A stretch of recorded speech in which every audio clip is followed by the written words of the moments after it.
Hello friends, এই যে দেখছো আমার 8 ইঞ্চি টবের মধ্যে আমি গত বছর একটি ডাল বসিয়েছিলাম। তো তার রেজাল্ট এবছর দেখতেই পাবে। একটা ছোট্ট ডালের মধ্যে 3টে ফল সেট হয়েছে। তো যেসব বন্ধুরা বাড়িতে একটি ড্রাগন গাছ লাগাতে চাইছো কিন্তু তাদের জায়গার অভাব, তারা এই 8 ইঞ্চি পটের মধ্যে একটি ড্রাগন গাছ বসিয়ে দিতে পারো।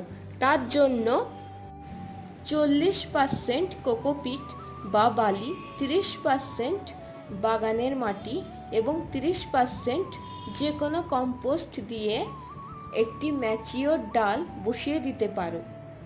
আর যাদের জায়গা আছে তারা এই 20 লিটার 30 লিটার কন্টেনারের মধ্যে গাছ লাগাতে পারো।